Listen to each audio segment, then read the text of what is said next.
it has never been tested, and I know. All right, we are on, Lewis. It's the first town hall for members of 2016. It is the last town hall for members before the primary election start. I see that we have already a packed list of questions here. We have Lewis more than ready to go. We have Matt helping us out today. 3 ways for you to ask questions. Number 1, if you have a camera, you can request to go on screen, I believe it's called. Matt will talk to you, and you can tell him what the question is and, the entire thing, et cetera, et cetera. If you have a microphone but no camera, you can also ask a question via audio. And then third, you'll see down below, this has changed since the last time we did this. You can ask questions via text, and the new thing is that people can actually upvote and downvote specific questions. As it stands right now, the top voted question is not a question. It seems to be a request, which is fine. But in any case, you can upvote, downvote, ask text questions, and we'll sort of take those. I wonder, Lewis, if we should have a thing where we will take the text questions in the order of most upvotes. I mean, does that seem reasonable to you, to sort of insta-voting on what questions to answer? I think we can use that as like a rough guideline. Yeah. All right. Okay. Well, I figured maybe you had more to say than just that, but that's what we'll do then. Okay. So let's just jump into this thing, Lewis. If we have someone who is ready to go on screen, Matt, give us the first candidate, please. Please proceed, Governor. All right. We have Yaffy Taffy joining us. So far, it's a black screen. And there she is. I believe this is Allison, right? Yeah. Okay, good. Allison, by all means, go ahead. We'll take question number 1. You're up. Okay. Okay. Well, obviously, I've been messaging a lot about this issue. I'm very concerned about the rising anti-Semitism in the world.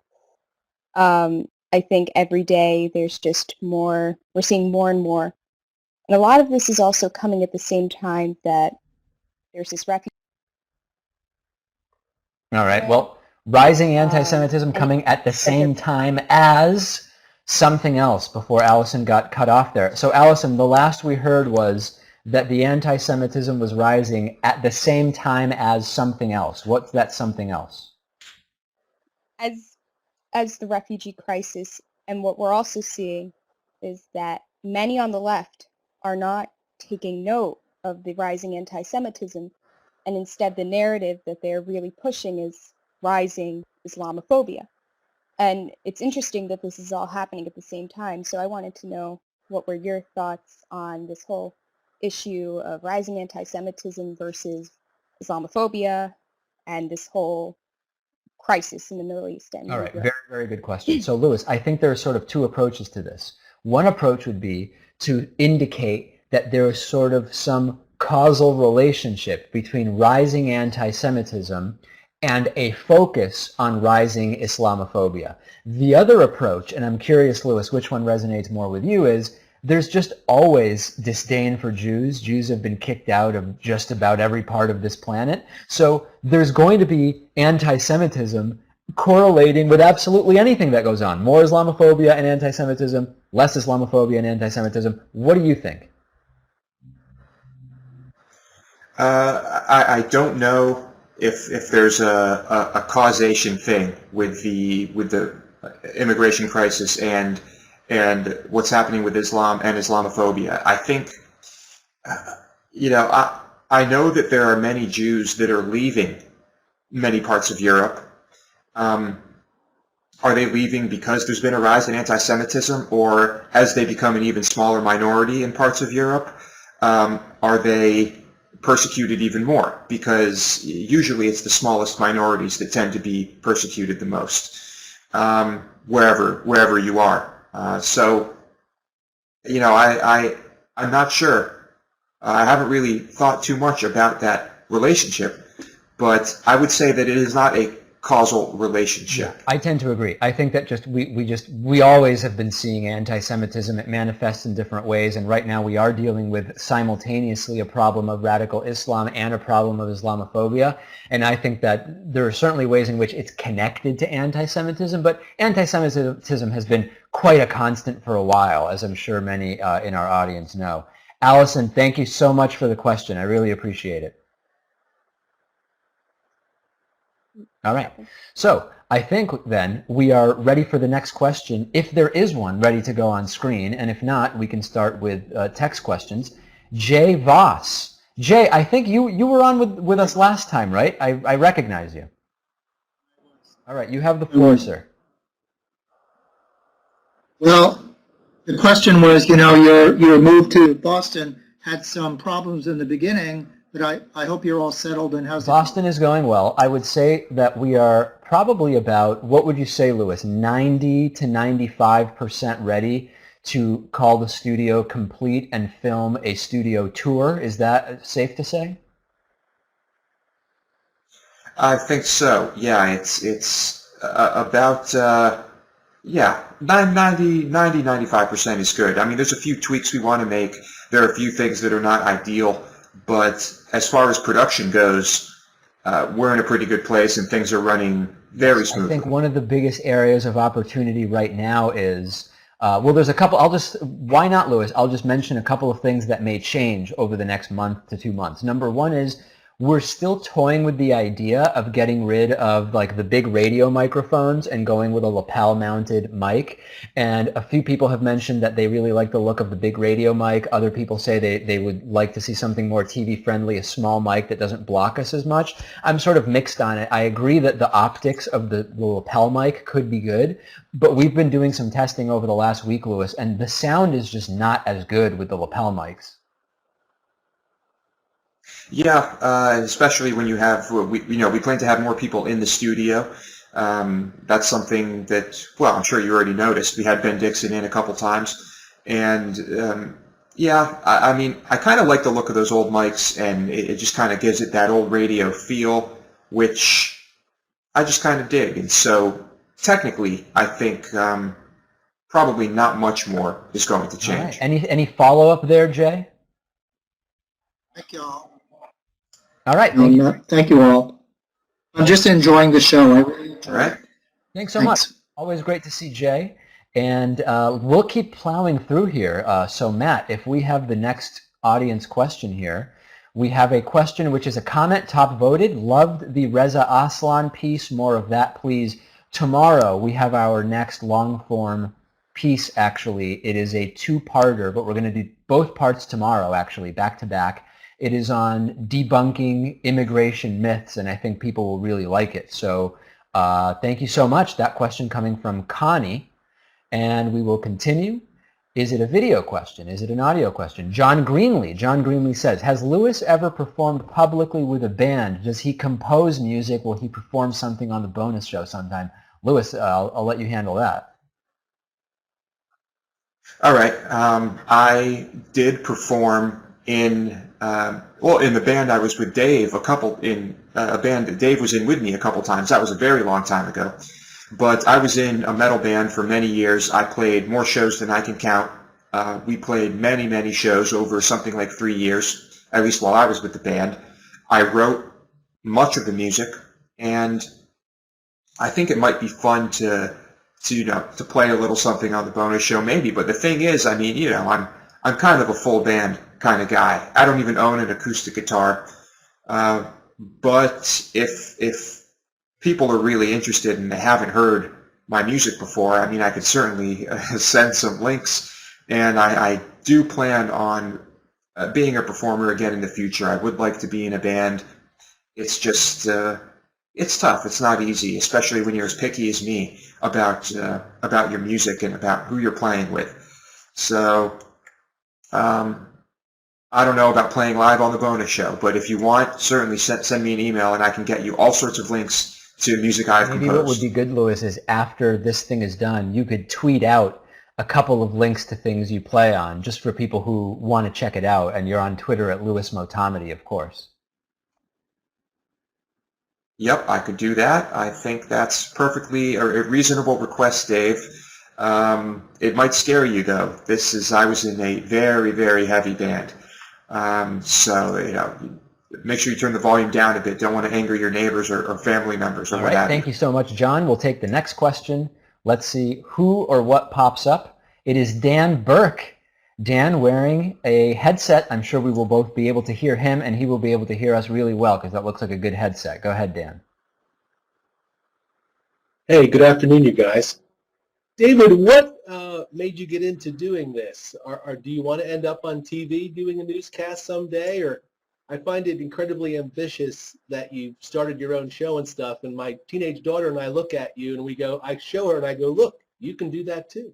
Right. I It's mean, the pretty big cool. thing is we are on TV, right? We have been on DirecTV and Dish Network Monday through Thursday for several years now. I don't know if we've made this announcement, Louis, but we are going to be picked up for the 5th show Fridays on Free Speech TV as well. And, yeah, I mean, when we think of if MSNBC showed up at our door, which is highly unlikely, but let's say they did, what would that look like and would we do it? The bigger the show grows, Louis, especially with the support of the membership program, the less that becomes an obvious win, because whatever additional exposure there would be, and increasingly we are getting the traffic on between the YouTube and the podcast and TV and radio, we are getting the traffic daily of one of the afternoon hours of MSNBC News, so that's all really good. The benefit, Louis, may be outweighed by the fact that we would ultimately lose a lot of control over the show in that scenario.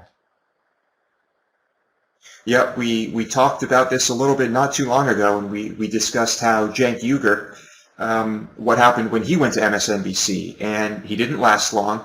He did not like the fact that he was told that he couldn't say certain things about Obama, I think was the gist of it. But he no longer had control over what he was saying.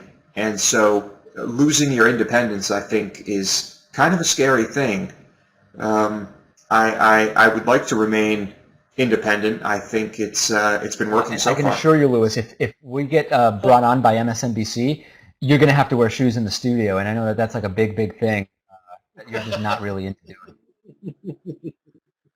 We could write something into the contract. I don't think that's necessary. Yeah. All right. Well, thank you for the Thank you. audio and the entire thing. Always a pleasure to work with people who get the questions out in a clear and concise way, because that is not a guarantee. We have found out, Louis, if you've ever checked our voicemail line in the morning, who knows what kind of phones people are using sometimes. All right. Next question from Matt. We will put it up. Anne Bryant, how about bringing in a woman to balance things out? I like that mix on Sam Cedar's show. Right, yeah, I have not, I was just emailing with Sam a few minutes ago, and one of the things we have not discussed is how the new staffing is going on his show. But all options are on the table, Louis.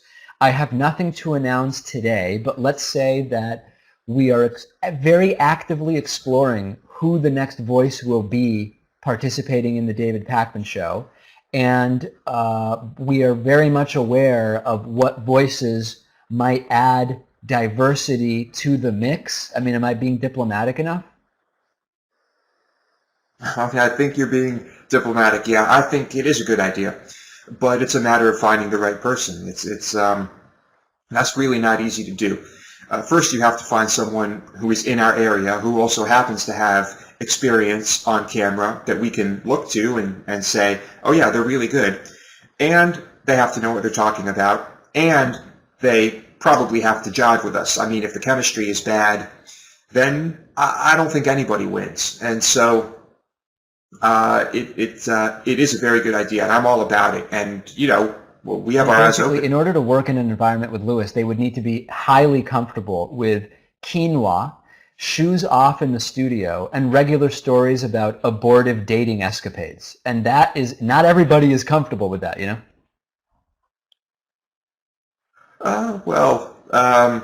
Maybe just dealing with me not wearing shoes, I think, would be the big one. All right, great question from Anne. Always great to hear from her. Longtime member, Anne Bryant. Next question is from Frank McAvoy. And going from memory alone, I believe Frank is checking in from the D.C. area, but if I had to say for sure, I believe he is in Virginia. I don't remember exactly where in Virginia. I believe it starts with an F, although the exact name is escaping me. Frank says, What is the most difficult interview you've conducted? For the record, you're a lot nicer to some than I would be. The most difficult interviews are not the most contentious ones. The most difficult interviews are the ones where the guest is just not interesting, and it's very, very difficult to create something that's even remotely compelling. And we've talked about this before, Louis.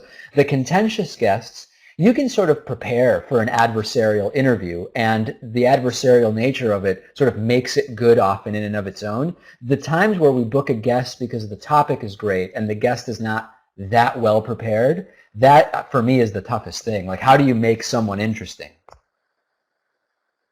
Yeah, I always go back to like one of those, the Orly Tates interview or something, where she's just going on and on. It seems like she's got a stack of papers in front of her, and she's reading, court motions. It's like, it was just a nightmare, and that, it's difficult to make that an interesting interview. But I mean, would you say that maybe interviewing then Senate candidate Elizabeth Warren maybe was a difficult interview, because there you have someone who's in full campaign mode and has, an answer for every question you're going to ask, predetermined? That's why we don't interview that many elected officials and candidates, because it's basically a talking point coma for the duration of the interview. The Elizabeth Warren interview was difficult not only because she was in full campaign mode, but it was also really difficult because there was someone standing behind her just off camera, visibly displeased at the questions I was asking, later told me that the questions I asked weren't the questions we agreed to, which I completely rejected. We never even provide a list of questions. I provide a list of topics, and then I write the questions very shortly beforehand, and also sort of like pointing at her watch and doing all sorts of histrionic stuff right behind Elizabeth Warren. That was like logistically very, very difficult. I know you remember that. Not to mention, Louis, there was like a tracker, some Republican dude who was following her around with a camera. Louis almost had to physically remove the dude. That was a big dude. Yeah, it was quite a scene. So I think politicians, I mean, in some way the politician thing is the same as what we were talking about before, where, you're not going to get anything that great and exciting out of them. But yeah, certainly the adversarial ones, just by their nature, I mean, that's good stuff. All right, great question from Frank McAvoy, checking in from Virginia, I believe. Next question coming up is from Larry Conley. We have no video or audio yet from Larry. There he is. The man, the myth, the legend, Larry Conley. Second time that he is participating in one of these town halls. Larry, how are you? At least. Pretty good. How are you What guys can we doing? answer today? Actually, it's more of a comment, since I'm a little bit older than the two of you. This year's Democratic primaries remind me of when I was a college student in 1968, and it was Eugene McCarthy against Lyndon Johnson. A little bit different, but almost the same. And McCarthy couldn't hold out. Bobby Kennedy got into the race, and that knocked him out. But we did knock Johnson out. And I don't know what Sanders is going to do about Clinton, if he can knock her out or not. Yeah, I mean, I don't know that I even use the term of knocking Clinton out, because at this point, yes, Hillary is still favored slightly to somewhat significantly in the national polls. This is quickly becoming sort of a state-by-state game. We have Iowa a week from today.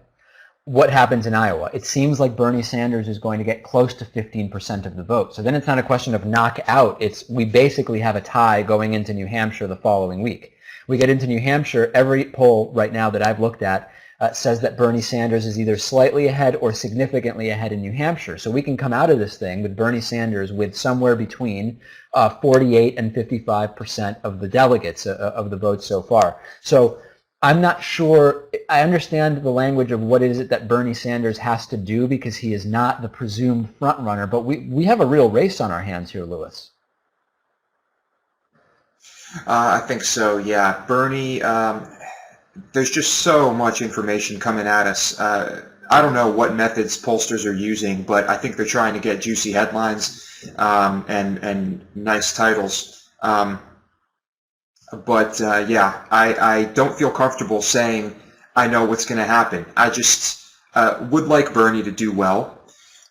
But in a way, I'm kind of glad we have a race. It's like watching a good football game. You want it to be a close game, even if it's your team, because if it's a blowout, it's just kind of boring. So I think we'll have a nail biter. And depending on whether the candidates get more agitated, we may even see some chronic traumatic encephalopathy result from the primary race as well, and that would certainly be new. Thank you, Larry. Thank you so much. All right. Welcome. Next question today comes from Dylan Chow, who says, tell us more about the aborted dating escapades. It was mostly a joke, right? Lewis, I'm sure if you wanted to tell stories, you could, but that mostly I was just kidding. Yeah, it was a joke. There was one of those when I was in Texas where I went out on a date with someone that I assumed was very liberal, and it became clear very quickly that she was the exact opposite. And it was too late. Things spiraled out of control. Not really out of control. It just, that was that. It pretty much ended as soon as that revelation hit the table. And I think that was the last time I had what Dave might refer to as an abortive dating escapade. So it was a joke. Right. Yeah. Very good. Dylan, hopefully that is satisfactory. Next question coming in is from, who is it from? Who will it be? We're ready when you are, Matt.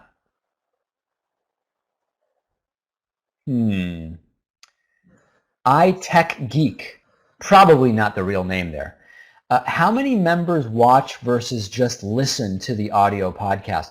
The audio podcast has significantly more traffic than the commercial-free audio, the commercial-free video, rather, of the show, Lewis. I don't remember the proportion offhand, but more members are listening, and I think a lot of people tell me they put it on their phone for the gym or for rides or whatever. So the YouTube channel does much better on the public side than the public podcast, but among our members, Lewis, we have more interest in the audio member stuff than the video, interestingly enough. Well, it's easier. Dave's more in tune with what's happening in that world than I am, but it is much easier. You get it on your MP3 player, your device. You have the podcast programs. Everything is downloaded automatically. You're listening in the car. You're listening when you're jogging. You're commuting to work, whatever. I get that, and so maybe that has a lot to do with it, because I certainly have plenty of friends who, when they're driving to work or certain points during the day when there's downtime, that's what they do. And I started getting into that when I was traveling, listening to podcasts for the first time not too long ago, and it's great. So, of course I don't listen to our show, but there's a lot of great stuff out there. Once in a while, when I'm at the gym, I use the Stitcher app, and I have a bunch of 10 or 12 podcasts that it automatically downloads new episodes of. And every once in a while, I'll say, I should really just see what it's like as an end user to check out our show, and usually I find something like the volume levels of the breaks relative to the content are not quite right or something, and then we can sort of workshop it. So every once in a while I do sort of try to listen on different devices to see what's going on. Obviously we see the YouTube videos all the time because we're constantly checking this or checking that or looking for a comment, so it's good to every once in a while listen in myself to the podcast. That's the question from iTech Geek. We will take the next question. It is from Paul McGinnis. Paul says, if your only choice for the Democratic nominee were past failed nominees, specifically Mondale, Dukakis, Gore, or Kerry, who would it be? This is tough for me, not because I think these are bad options, but because these are really good options. These are all good options in the interest, Lewis, of picking someone here. It is really very tough. I think Michael Dukakis, we've had him on the show, really would have been a fantastic option. Just such a smart guy, not that the other three are not. I think that you really couldn't have gone too astray with Michael Dukakis, although, of course, no question that as we go back in time, what was considered progressive then might seem slightly sort of traditional conservative today. But look at Al Gore. We would not have been in the mess in Iraq, the almost never-ending engagement in Iraq, had it not been for Al Gore not becoming president. I think there's a pretty good case to make for all four of these guys. Well, I guess if you are if you're thinking about those past elections, the choices are pretty obvious. But if you were to say, these are the nominees right now, and who do you pick? I think for me it would have to be Gore, based solely on his environmental activism and what he would do in that department. Because you know what good is it having a strong economy if if all your forests are on fire and your coastal cities are flooded and you're breathing in poison?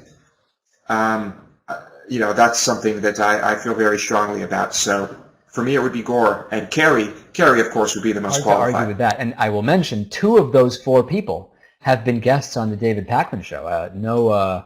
No missed opportunities to mention that. Great question from Paul. Lewis says Gore. I think I say Dukakis, but I could be certainly swayed otherwise. All 4 very, very qualified candidates. We will continue. Next question, whenever Matt determines that we have it, it is from Mike Bell. If Trump doesn't win the primary and decides to run as a third party, should Bernie also run as an independent candidate, assuming he also doesn't get the primary nomination? No, absolutely not. If Donald Trump runs as a third party, that would be absolutely fantastic. We've been hoping for that for months. And the positive effect of that, I mean, that could single-handedly give the election to the eventual Democratic nominee. If Bernie Sanders then decided to also run as a third party, you would have an effective 4-way race. It would be very, very risky. I know there's a group of people who say, hey, if he's the best candidate, he should run, and whatever votes he's able to get, those are the votes he deserves to get, whatever the results are. I think that the risk is so high right now because every candidate on the Republican side is pretty nuts, some less so than others. I mean, Kasich and Rand Paul, maybe Chris Christie or Marco Rubio on some issues, a little bit less crazy, but the risk right now, especially with the number of Supreme Court justices that the next president may appoint, I wouldn't play any games. Bernie should get everything he can out of the primary. I would love it if Bernie Sanders was the nominee. If he is not, though, he should not. It would be a gift if Trump ran as a third-party candidate, and it would not be good for Bernie Sanders to do the same. Well, don't you think that might depend on how the primaries go? Let's say he's not the nominee, but it was by a hair that he lost. I mean, in that case, don't you think that he still might be able to win if he ran as an independent? I don't think so, because if he ran as an independent, he would basically split the progressive vote, and you would have who knows what happening on the Republican side. I mean, it's hugely. Well, but that's assuming Trump is running as an independent. Yes, that's what Mike Bell wants us to assume. Yeah. So given the scenario, I would say do not take the risk. It's crazy. I hope Trump does run as an independent, though. That would be an absolute gift, no question about it. Let's continue tonight on the January 26th town hall. The next question is from, who is it from? Michael Morgan. Many conflate fossil fuels and all hydrocarbons as one and the same, and how unlikely it is that these byproducts are as easily replaced with renewables the average consumer could actually afford or be willing to pay the full price for. Any future discussion on the ubiquity of petroleum byproducts and the cost of replacing these basic materials, were we bold enough to attempt leaving fossil fuels in the ground? Well, this comes to an issue of government subsidies. I mean, right now, petroleum products are drastically subsidized. If we were to, there's no doubt that the full price, as Michael is suggesting, of many non-petroleum fuel sources would be higher, or it would be higher per unit of energy given reduced efficiency, etc. Why would not the government subsidize those alternative non-petroleum based energy sources? If we were seeing that now, we would have a drastically different energy picture. So I think what Michael is saying is absolutely spot on. This is the same type of conversation we have to have when we say, what if we get all cars to be electrical? Where does the electricity come from? It's sort of these layer 2 discussions about getting off of fossil fuels. They're absolutely important, but I think there are answers and solutions there. Yeah, but the system is pretty stacked right now in favor of the big oil companies, the energy status quo, and I don't see that changing until these resources actually start becoming scarce.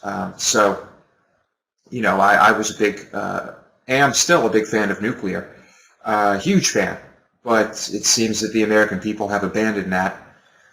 So what do? I think we're stuck in an oily quagmire. Sad reality presented by Lewis. Great question, Michael, and we'll continue to address it on the show.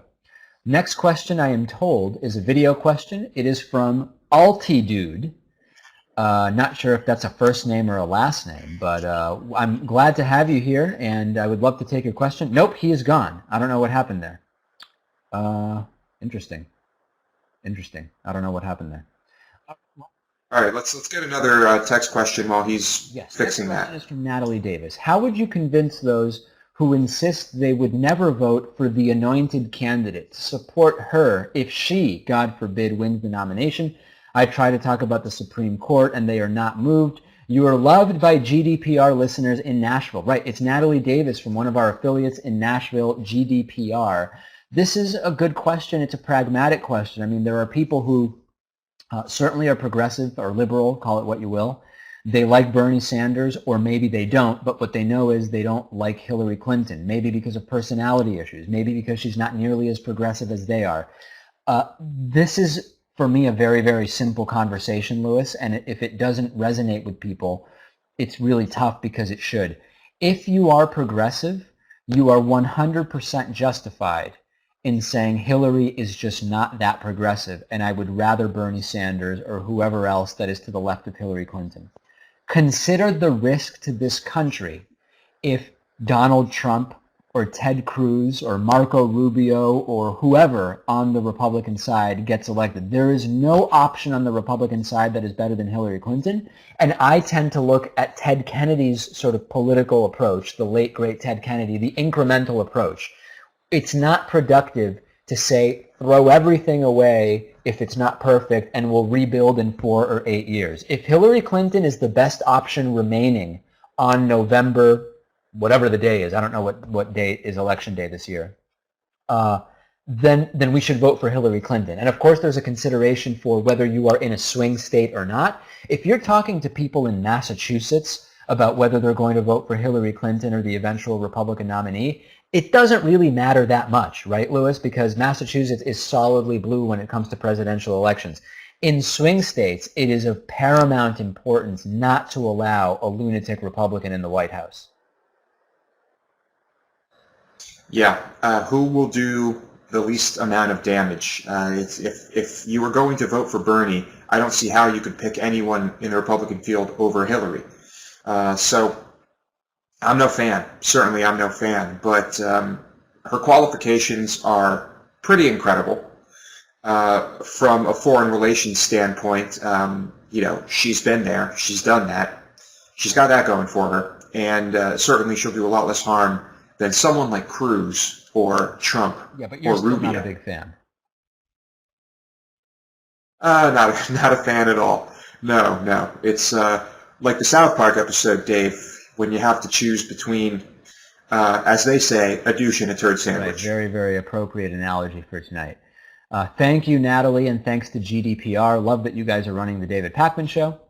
Matt, let's see the next one. Algons 22 is the name of this individual. What's up with the new theme music? What prompted the change? Well, it had been so long, Lewis, since we changed the theme music, and the new theme music has been the source of much controversy. And the way it happened was we were sort of thinking about new music for the show when we changed the introduction to the show, which I hope some people have seen, and some other show elements. And Kurt Washington, longtime viewer, longtime member, came to me and said, hey, I have this music. I don't know if there's anything useful here. I listened to it. It was definitely different. It's not at all like anything we've had before. And we decided to give it a shot. And we now have a few different, Algons is on now. Nope, now he's off. We had a few different songs included. Initially, we had some people saying, I don't know if this is the right thing, or maybe it is, but overwhelmingly, Lewis, it seems it has grown on a lot of people. I know some people still don't like it, but it has certainly grown on me, and we've received more and more positive comments about it. Yep. It's just good to switch things up now and then. I'm sure people noticed it just started this week, the new introduction to the show, the video one.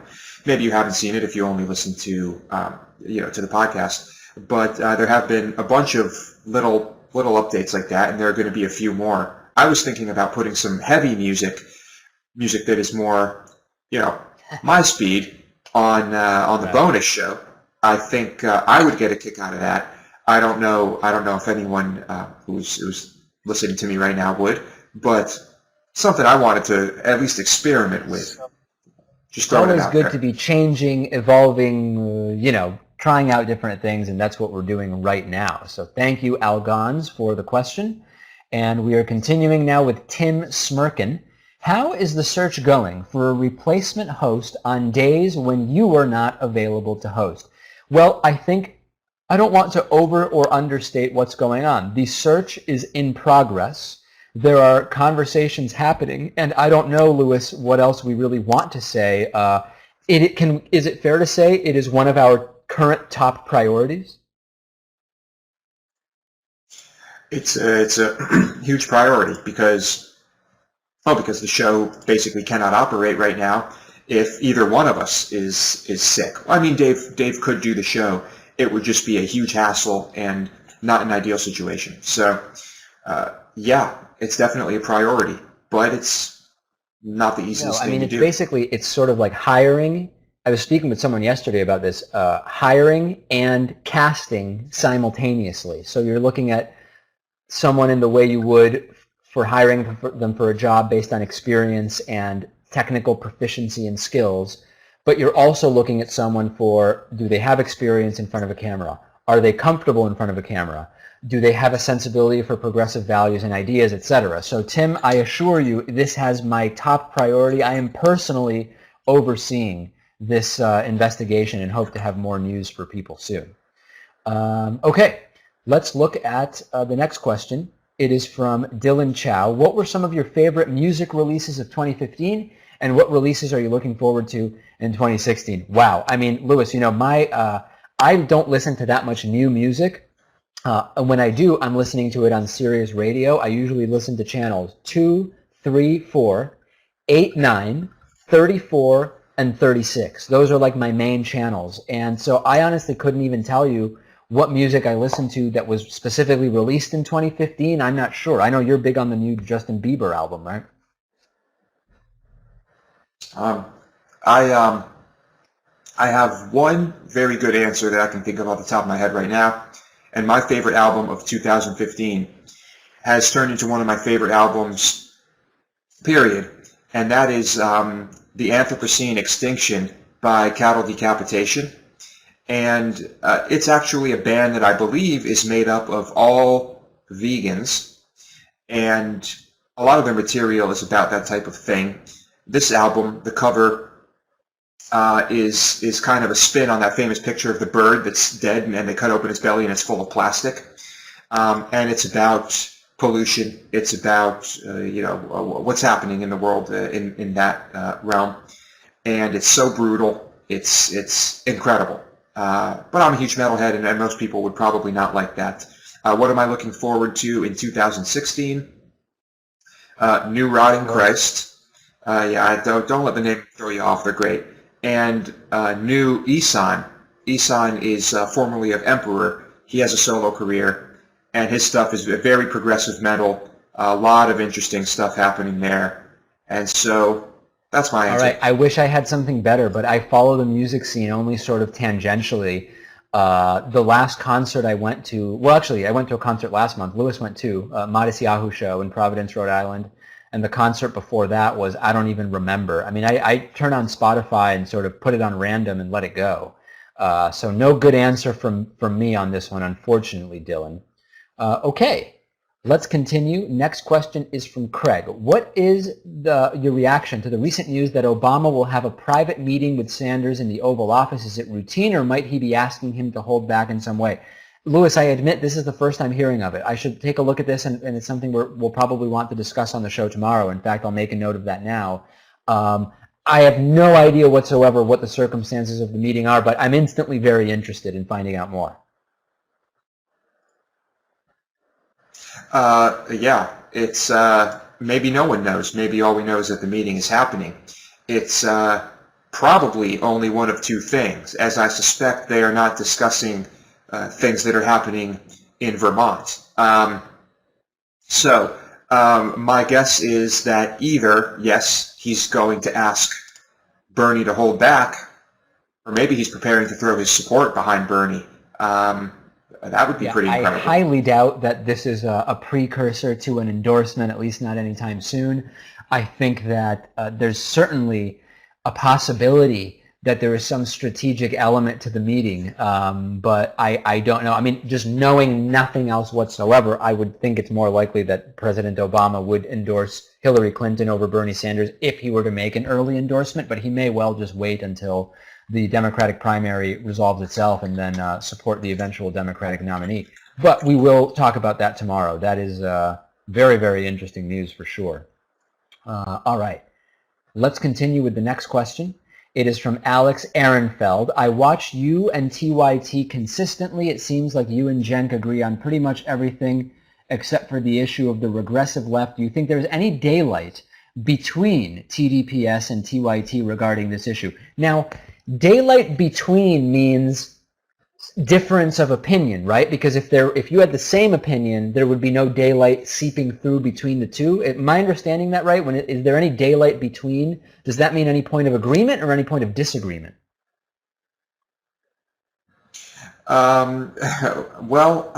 It seems like it's something that we disagree on, or at least something that we broach that maybe they don't. So, okay, yeah, to put daylight between is to separate things, especially oneself from someone or something else disadvantageous. Yeah, I don't watch that many other shows, I admit. The most recent time I watched Cenk do anything was when I spoke to him at a conference in Las Vegas a few months ago. So I'm not exactly up to speed on what it is that their position is currently on the so-called regressive left. I mean, as I said on Dave Rubin's show recently, if you didn't see that appearance, you should check it out. I'm not in love with the term regressive left. I mean, the idea of the term regressive left coined by Majid Nawaz is the idea that someone claiming to be a liberal supports illiberal principles, and I think that's definitely a problem, and we've talked about that extensively to the extent that there's disagreement with Cenk on that. I mean, I think, like Alex is saying, we are generally on the same page. Liberal people can disagree. We may have lost Lewis there for a second. What's your sense of this, Lewis? I mean, I think that, we don't agree with any show 100% of the time. There's no doubt about that. Yeah, that's true. I know that this is not the first we've heard of this. I see on YouTube comments all the time, people are pointing out that this is something Cenk doesn't talk about, or some people will go as far to call Cenk part of the regressive left. And I'm kind of in the same camp as Dave, where we're pretty occupied with the show we're doing, and I don't really watch much. And when I'm doing prep work for the show, I'm not really watching other shows. That's not where I really gather material. So I can't really speak too much about that. But I know many of our listeners, that's exactly what they're saying. They're bringing this up. Yeah. What more can I say? Divergence building a little bit, and I see it in the comments. I'll look at our comments, and there's people saying, TYT and you guys are the only ones that are right on this. Or the other version is, you guys are way off on this, TYT is right on this. Or the other version is, I'm so glad you guys are right on this because TYT is way off on this. And the exact same thing happens if you look at the comments for Sam Cedar and the Young Turks and Kyle Kolinsky on Secular Talk, whoever else, right? I mean, Benjamin Dixon, all the different people. So I don't really know. I mean, I think there are, if you imagine a sort of Venn diagram, there are combinations of people that agree and disagree with sort of every 2- and 3-way grouping of programs right now. It's so complicated to keep up with, to be honest, that we've just got to keep focused on doing our show. But yes, to answer the question from Alex directly, it seems as though they are bigger on people like Reza Aslan over on the Young Turks than we are, for sure, to sort of put it lightly. Let's continue with questions here. About 45 minutes in. Heidi Williams says, as a healthcare professional, I really do have a question whether or not Sarah Palin is clinically insane. There's a saying in emergency psychiatric care, but the first thing you have to do is figure out if the person is on something they shouldn't be or not taking something they should be. Do you think that she is A, on some kind of substance, B, mentally ill, C, acting or playing a part, or D, a mixture? I think it's D, a mixture. I have no idea whether she is on some kind of substance or whether she should be and isn't. I think, I mean, who knows? People all over the world take all sorts of medication for different things. B, is she mentally ill? Yeah, I'm not a mental health professional, but my complete layman's understanding of her over the last 8 years at this point is that there is definitely a screw loose. I mean, something is definitely not right with the woman. I think that she very well may be playing up certain elements of her character, no question about that. So I would go with D, Lewis, some mixture of what Heidi is suggesting. I guess so. I never really thought about the substance aspect of it. I think she's someone who is in over her head.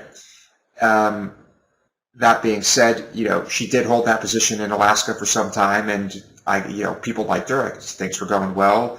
A lot of people liked the things she did. Even some liberals have said to me that she did some pretty great things for Alaska. But since she was nominated as a vice presidential candidate, she was in way over her head, and I don't know. I think maybe she could use some lorazepam or something when she's speaking publicly to kind of bring her down back to earth a little bit. I think that might be a good idea. Well, you're the healthcare professional.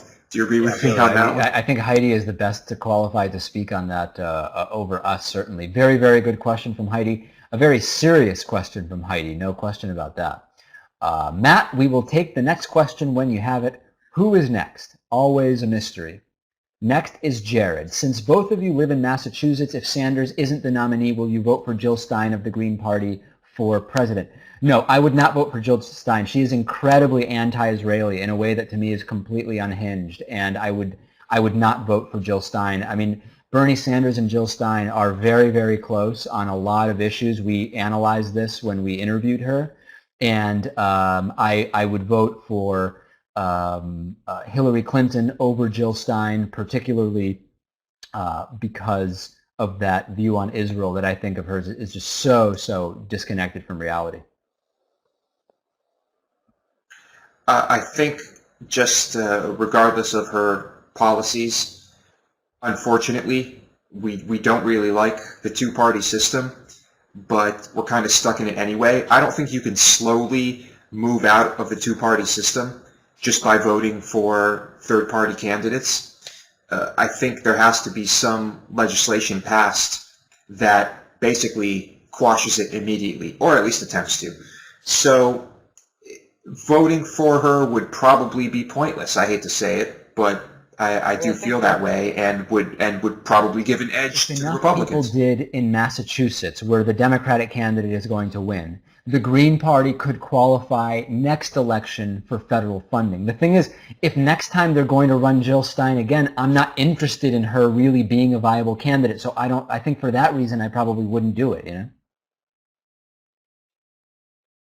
Yeah, I mean, who's the last Green Party candidate that you would have thrown your support behind? Ralph Nader Green Party? I mean, Ralph Nader was a great candidate, ended up playing spoiler, but I did, Ralph Nader, I think, was a solid candidate. Yeah, I think generally across most of the elections that we can remember, there just really wasn't anyone that memorable, right? Not recently. I mean, I think that's part of the problem. I totally agree with you. The two-party system is just completely bogus and a disaster, but for me personally, voting for Jill Stein is not the logical thing for me to do. So no, I will not be voting for Jill Stein no matter who the nominee is on the Democratic side. Let's go to the next question. Who do we have next? Tyler J. What are some of Lewis's favorite computer games? P.S. I would love to play games with Lewis. Well, that's doable, Lewis. I mean, you're on a bunch of games, right? Yeah, I'm kind of a solitary gamer, as they say. I don't do much multiplayer. But, quick recap of my favorite games of all time. The original XCOM for DOS, I still think is one of the best games of all time. MechWarrior 2, MechWarrior 2 Mercenaries, those were big ones. Big into really good FPS games. Thief was one of my favorites. I love stealth games. as of late, I find that it's harder for me to hold my attention, for games to hold my attention. I find that I do need a decent story, and I like all of the elements of gameplay to be really well done.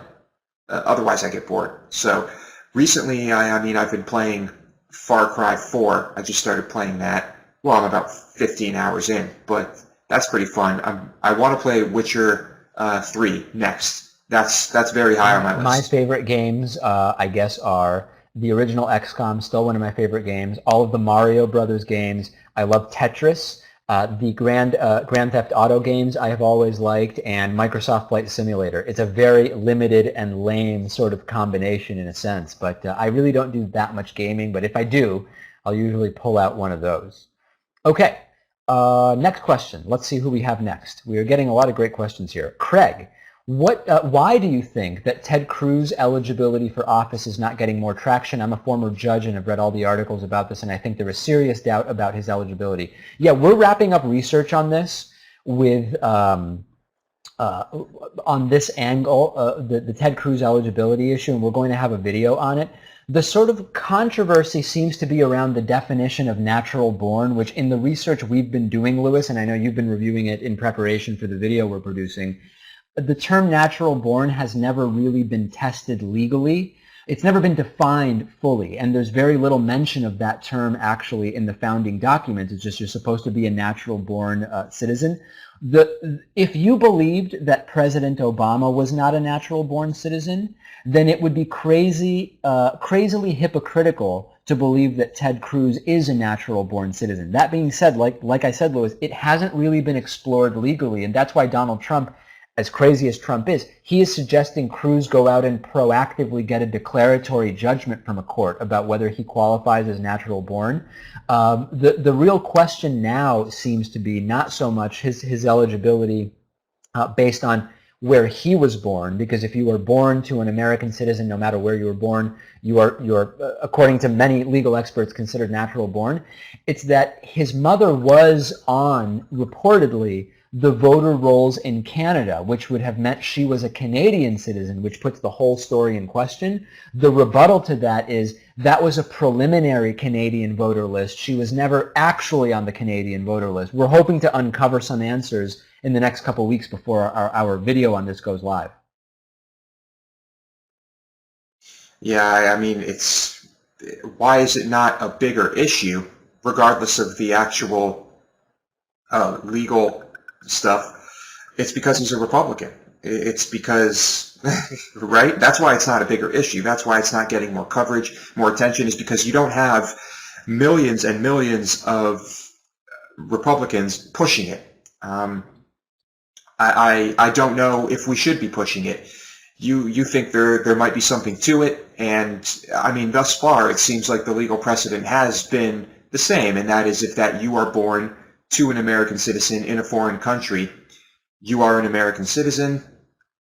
I mean, that's all we can really say right now. All right, great question. We are starting to wind down, so we'll do some quick hits, Lewis, and see how many more questions we can get to here. So Matt, let's see the next one from Christopher Salerno. Always great to hear from Christopher in Texas, Lewis's former temporary, or I guess temporary former home. Lewis, where do you get your material for your show, for the bonus show? Oh, this is a good question. I don't think you really addressed this, Lewis. Okay, well, there's a lot of places. For the bonus show, I like to go to sites like Gizmodo, The Verge. And I know we haven't had many tech stories lately, but I'm big into those. And other sites, sometimes have good things in those departments of technology and science. And of course, when I'm just going through my mail and doing general Facebooking and Twittering and stuff, I'll see headlines, I'll pick up on things, I'll follow them and see what happens. And as far as other news stories go, I'm a big fan of BBC. I'll check out the Huffington Post from time to time. I don't know why, maybe just force of habit. The BBC is a big one. Another one, that I don't remember who mentioned this one to me, and they're probably in the audience right now. not really news, but there's a subreddit called Not the Onion. The idea is that, yes, these headlines are real. These are real stories. And I know it sounds crazy, but it's not an Onion article. And it is pretty funny. And sometimes I will gather material from there. I mean, does that sum it up, really? I guess. I'm sure I'm forgetting stories some from things. the audience increasingly as well. Sometimes I'll send you stories. Oh, yeah, of course. That goes without saying. There are always people emailing me, sending me stories, and I love it. I appreciate that. That is great. Don't stop doing that. Thank you, Christopher. We will keep answering questions. I'm okay going a few minutes over here just to get a few more questions answered. Richard is on. Richard, I would love to answer a question from you. Oh, You're on right now. am I on now? Let's do it live. Hello? Oh, it's live. Hello. Yeah, so a longtime fan. I don't have really a specific question. I wanted to get in on the Ted Cruz debate about whether he's a natural-born citizen or not. I actually am an immigration officer. I work for the Department of Homeland Security. And one comment I would make along those lines is that there is a security concern because if you are a citizen of another country, you have to basically renounce that citizenship in order to be eligible to have a security clearance. So if you're president of the United States, of course, that would be a concern. So I don't know if Ted Cruz still holds Canadian citizenship as well as U.S. citizenship. Around 18 months ago, he renounced the Canadian citizenship, I believe. Okay. So that really wouldn't be an issue. So I go back to probably back to the natural born. I believe it would, and it does. Richard and I are in the same. Which it seems to me like you discussed that it's probably a settled issue. Yeah. Are you of the mind? No, I mean it's not a settled issue based on the research I've done in the sense that it has never been tested. And I know I sound like Donald Trump here, but so that I think is going to be the real question. What is that definition with regard to eligibility for president? So very, very interesting, Richard. Thank you for the wise input on this. All right, Let's take a couple more questions here before we wrap up. Adam Smith, why are the two of you so very defensive of routine infant male circumcision? Most of us understand that there are some rare circumstances where this is necessary, but the overwhelming scientific consensus that isn't bought and sold are against it. A lot of us would like to see you join us in this progressive endeavor, putting aside the crazy mobs that are making waves on this issue.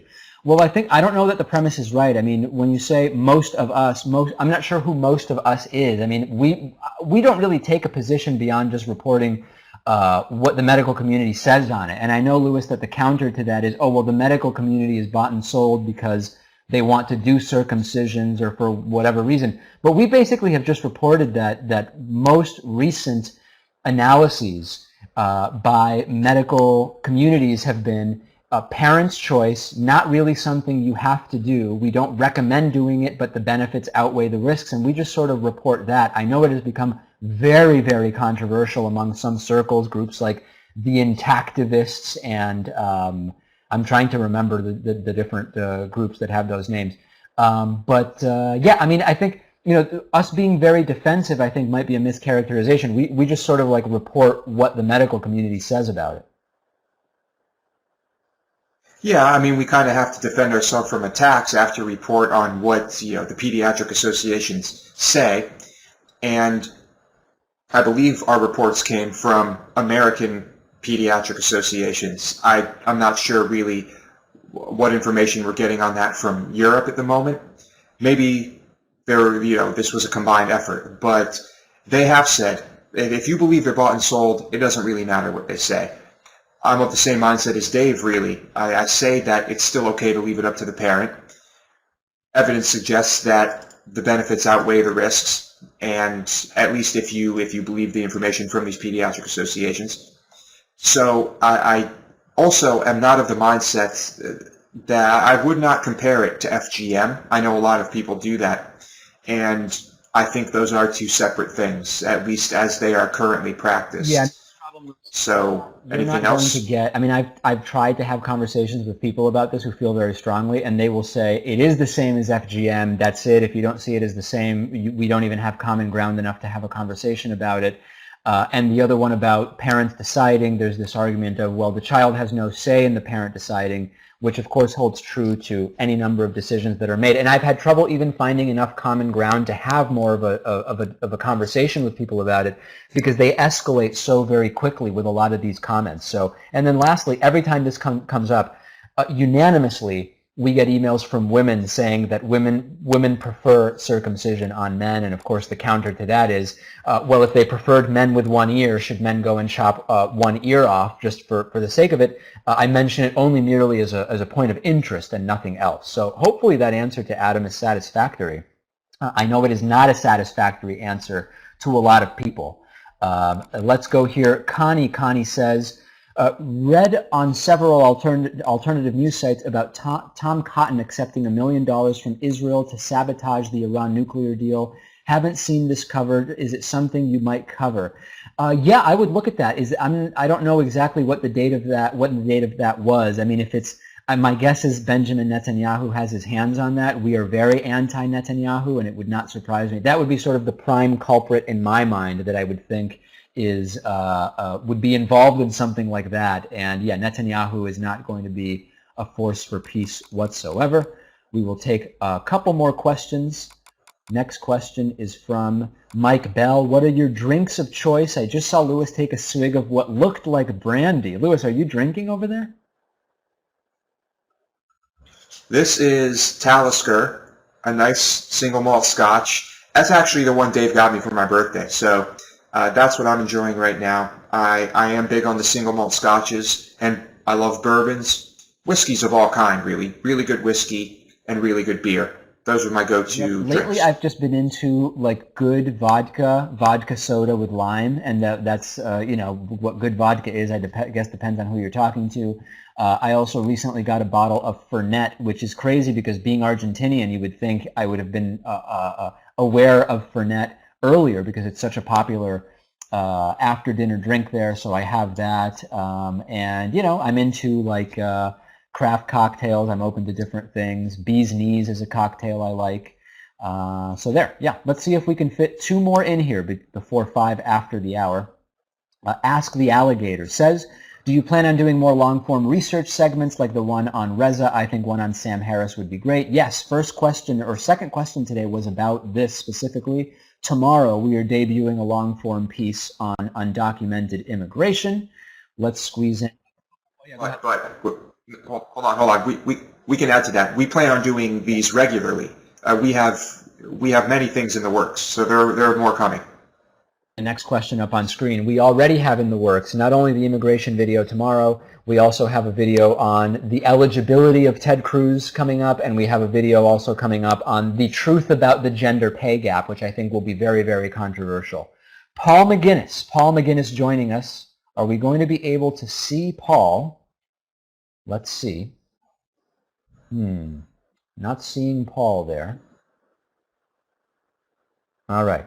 In the interest of time, we will have to continue without Paul because I want to try to squeeze two more in. Alex Ehrenfeld, who do you think the vice presidential choices will be for Sanders or much less excitingly Clinton? I was talking with someone about this yesterday, Lewis. I don't think Hillary Clinton will have Bernie Sanders as her running mate. I don't think Bernie Sanders would have Hillary Clinton as his running mate. But beyond that, I really don't know. I'm not sure that I see Elizabeth Warren. Elizabeth Warren would certainly not be Hillary Clinton's running mate. I don't see that as likely. Maybe for Bernie Sanders. I think that generally when you have someone like Bernie or Hillary that are considered generally sort of Northeastern Democrats, even though Hillary, of course, ties to Arkansas, I think the strategy is you get a Southern Democrat or Midwestern Democrat that will appeal to a different demographic. Yeah, I think so. I would, of course, love to see Warren teaming up with Bernie. I think that would be fantastic, and I think that would work wonders for Bernie. But that's if she's even up for it. And they are very similar on many, many issues. It's probably better to diversify a bit more. So we'll see. But Warren, I would pick Warren. All right, and the last question for today. Who will it be? It is Ann Bryant. Do you have any news on the rumor of Bloomberg running for president independently? Yeah, we reported on it today. What we know is that he would get, depending on who the other candidates are, he would get somewhere between 8 and 13% support, it looks like. And it's not clear whether he would be more of a spoiler for the Democratic or Republican candidate. So I think there is some danger to Michael Bloomberg running, although if he were the Republican nominee, he would be by far the most reasonable guy. I mean, a lifelong Democrat, very, very in favor of gun safety regulations, etc. So I think it is just a matter of wait and see. He said if he ran, he would put up to $1 billion of his own money into the race, and that could be pretty formidable. Yeah, we'll see if he really can buy elections if he decides to run and to invest that much money. All right, that is going to do it for tonight. We should do another one of these sooner because I see that there are many, many unanswered questions. But Louis, you have to leave people wanting more. Imagine if we stayed on for 6 hours. That wouldn't be good. I'm told by people who know about this stuff, that would be really, really bad. So that will do it for tonight. Tomorrow, what a fantastic piece on undocumented immigration that we will be releasing, and we will schedule another one of these very soon. Thanks to everybody for your support. I will talk to you soon. Louis, that Talisker, good luck with that. We will talk to you later.